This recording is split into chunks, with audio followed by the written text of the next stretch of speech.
भद्रं कर्णेभिः शृणुयाम देवा। स्वागतम सुस्वागतम। हरियाली विलेज सार्वजनिक गणेशोत्सव मंडळ सर्व गणेश भक्तांचं हार्दिक स्वागत करीत आहे। स्त्री म्हणजे अनेक ममताळू नात्याने जोडलेली, अगदी ज्या देवाचं नामस्मरण आपण प्रथम करतो त्या श्री गणेशाने सुद्धा सर्वप्रथम दर्जा दिला तो मातेला। स्त्री ही क्षणाची पत्नी आणि अनंत काळाची माता, वेगवेगळ्या नात्याने जोडलेली। पुरुष प्रधान संस्कृतीत आई, कन्या, पत्नी, सून अशा अनेक वात्सल्यपूर्ण भूमिकेतून जगासमोर आलेली ही स्त्री। पण आज ह्या स्त्रीवर होत असलेल्या अत्याचाराला जबाबदार कोण? तर आजची अनुकरण प्रिय, विचारशून्य, भोगवादी आणि चंगळवादी पिढी, तसेच आजचे हिंदी चित्रपट आणि सिरियल्स देखील।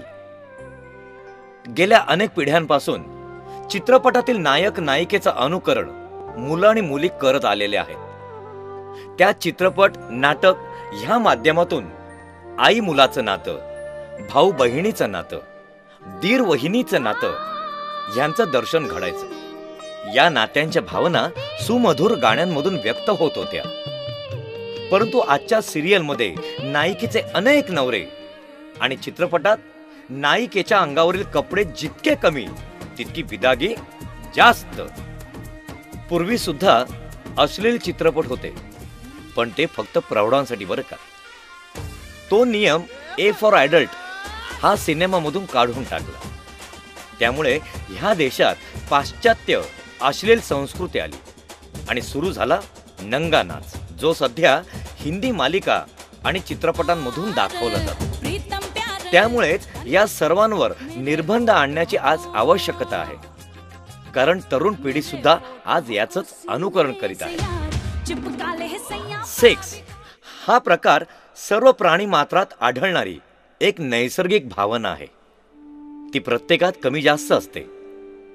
जिथे प्राणी सुद्धा योग्य वयात आल्यानंतर मादीच्या अनुमतीने शरीर सुख घेतात, तिथं माणसासारखा सुशिक्षित प्राणी वासनेसाठी वयाचं आणि नात्याचं कसलंही बंधन न पाळता स्त्रीवर जबरदस्ती करू लागलाय। स्त्री पुरुषांमधील सेक्स चालवायला निमित्त लागतं आणि ते निमित्त बहुतांशी पुरुषालाच लवकर आकर्षून घेतं। ते कुठलं ते आम्ही सांगायची गरज नाही। काही महिला कायद्याचा दुरुपयोग करतात। काही महिला कोणा पुरुषाशी भांडण झालं की स्वतःच्या अंगावरचे कपडे फाडून पोलीस ठाण्यात जाण्याच्या धमक्या देतात। तर काही आपला स्वार्थ साधून घेतल्यानंतर त्या पुरुषाची बदनामी करणाऱ्या सुद्धा असतात। पण ह्या काही स्त्रिया पवित्र स्त्री जातीला कलंक ठरतात। पुरुष हा काही धुतल्या तांदळासारखा नसतो। बहुतांशी प्रकरणात पुरुष हाच प्रमुख दोषी असतो। आता दिल्ली मुंबईमध्ये घडलेले बलात्कार प्रकरण, घटना नक्कीच घृणास्पद आहे। हे नराधम पाहाल तर बहुतांशी दारिद्र्य रेषेखालील असले तरी पांढरपेशा समाजातील सुशिक्षित श्रीमंत घरातील व्यक्तीही स्त्रियांवर अत्याचार करायला धजावत नाहीत। पुराव्याअभावी तुरुंगातून होणारी सुटका याबद्दल नराधमांना इतका काही विश्वास आहे की पुन्हा पुन्हा असे अत्याचार करायला ते धजावतात। म्हणूनच कायद्यामध्ये सुधारणा व्हावी, या नराधमांचा पूर्वीचा इतिहास आणि इतर बाबी तपासून जाहीरपणे एक हात आणि एक पाय कलम करावा। कारण अशा कठोर कायद्याची अंमलबजावणी एखाद्या नराधमावर झाली तरच अशा वृत्तीच्या नराधमांवर वचक बसेल। ज्या महिलांबाबत हे घृणास्पद प्रकार घडले, बहुतेक ठिकाणी त्यांच्यासोबत त्यांचा प्रियकर देखील होता। मग या प्रकारानंतर त्याची भूमिका काय होती याची ही माहिती मीडियाने देखील दाखवली पाहिजे। त्याने तिचा स्वीकार केला का, की तिला तिच्या दुर्दैवावर सोडलं? कारण या घटनांना तो सर्वात जास्त जबाबदार आहे। सध्या प्रेमाची व्याख्या बदललेली आहे। तरुण पिढीला प्रेम म्हणजे शारीरिक आकर्षण वाटतं। अहो, दिवसा ढवळ्या सुद्धा काही प्रेमी युगुलं निर्जन अशा जागांवर नव्हे तर सामाजिक ठिकाणी सुद्धा अश्लील चाळे निर्लज्जपणे करीत असतात. पण आपण देखील ही वेळ येऊच नये म्हणून काळजी घेणं अत्यावश्यक आहे. नवीन मॉडर्न जमान्याच्या नावाखाली आज पालक आपल्या मुलींना जे अर्धनग्न, तोकडे आणि अंगाला घट्ट बसणारे कपडे वापरण्याची मुभा देत आहेत तेच मुळात चुकीचं आहे. अहो, नारी मुक्ती का जमाना म्हणत म्हणत आपली मुलगी कॉलेजमधून किंवा नोकरीवरून उशिरा घरी का येते हे मात्र विचारलं जात नाही. तासन तास ती कोणाशी बोलते, तिचे मित्रमैत्रिणी योग्य आहेत ना. सध्या मुलं मुली एकत्र पिकनिकला जातात, विशेष करून भिजण्यासाठी.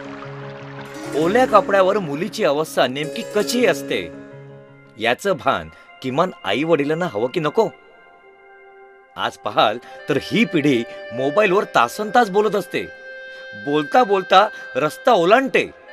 अहो, त्यांना येणाऱ्या वाहनाचा हॉर्न सुद्धा ऐकायला येत नाही. मित्र हो, मुलींना संपूर्ण बंधनात ठेवू नका. त्यांना त्यांच्याकडचा अत्यंत महत्वपूर्ण दागिना म्हणजे त्यांचं शील याचं महत्व त्यांना पटवून द्या. एक गोष्ट कायम लक्षात ठेवा की स्त्रीचं चारित्र्य हे पांढऱ्या शुभ्र कापडासारखं असतं. एखादा लहानसा डाग सुद्धा त्यावर दिसतो. असं वाचण्यात आलं होतं की मुंबईतील घटनेमधील ह्या नराधमांनी अशा अनेक मुलींवर अघोर कृत्य केलेलं आहे. त्या मुलींनी बदनामी खातर तक्रार सुद्धा नोंदवलेली नाही. मग अशा मुलीचा तिच्या प्रियकराने स्वीकार केला असेल का? आणि जर नसेल तर ती ज्या व्यक्तीशी लग्न करेल त्याला अंधारात ठेवूनच ना. नारी मुक्तीचा अर्थच काही नवीन पिढीतील स्त्रियांना माहीत नसावा. बघा ना. काय तर म्हणे तोकडे कपडे घालू नका, का तर पुरुषांना नाहक चाळवताय. पण त्या लोकांना हे ठाऊक नाही माझ्याकडे पाहणार तर कोण. मी आज मॉडर्न युगातील मुलगी आहे. पहा ना, पाश्चात्य देशातील मुली. मी तर जास्तच कपडे घातले आहे. त्या तर बाई लाजच वाटते. मग तेथील असे हे थोर समाजसेवक त्यांच्यावर का बंधने घालत नाही? आज अशा या कपड्यांमुळे, मेकअपमुळेच तर मला भाव मिळतोय. मी आज एका मोठ्या कंपनीमध्ये चांगल्या हुद्द्यावर कामाला आहे. माझ्या भोवती कायम मित्रांचा गराडा असतो. पण तेच तुमच्या भाषेतील सौज्वल राहणारी माझी सहाय्यक पहा. फक्त यस मॅडम करून मान वाकविणाऱ्यांची संख्या अधिक. ह्याला कारण हिच्यामध्ये असलेल्या कर्तृत्वाचा तिला आत्मविश्वास नाही. आता जरा इकडे बघा.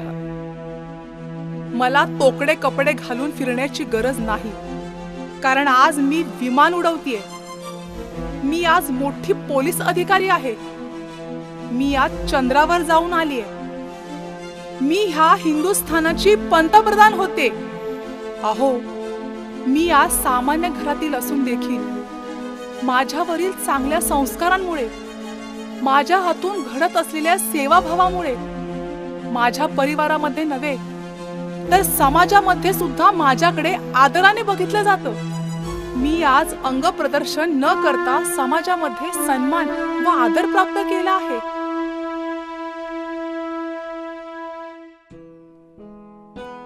हिंदुस्थानातील संस्कृती पाहाल तर मुलगी ही बापाचीच जास्त लाडकी असते. तसंच तिला सुद्धा आपला पिता जरा जास्तच लाडका असतो. मग आपल्या या लाडक्या मुलीला तिच्या पुढील भविष्यासाठी थोडं तरी बंधन नको का? एक जुनं गाणं आठवतं. रूप बहिणीचे माया देई, वास्तव्य मूर्त आई होई. माहेरा सोडून येई, सासरी सर्वस्व देई. अशी पण स्त्री असावी, वेळ पडल्यानंतर स्वराज्यासाठी लढणारी राणी लक्ष्मीबाई. पाकिस्तानाला पराभूत करणाऱ्या श्रीमती इंदिरा गांधी. आपल्या प्रशासकीय सेवेतील पोलीस अधिकारी श्रीमती मीरा बोरवणकर, किरण बेदी, सुवर्ण कन्या पी.टी. उषा. हा आदर्श डोळ्यासमोर ठेवून आपल्या तरुण मुलींवर संस्कार करण्याची आज गरज आहे. तसंच आज तरुण मुलांपेक्षा काही वयस्क पुरुष सुद्धा वेगवेगळ्या ठिकाणी गर्दीचा गैरफायदा घेऊन महिलांशी अभद्र छेडछाड करतात. अहो, या सर्व बाबींचा पुरुष वर्गाने सुद्धा विचार केला पाहिजे. त्या महिलेच्या ठिकाणी जर आपली आई, आपली सून, आपली कन्या, आपली बहीण असेल तर श्री गणेश हे विघ्नेश्वर, बालचंद्र हे मोरेश्वर, एकदंत हे परमेश्वर, नमन तुला पहिले.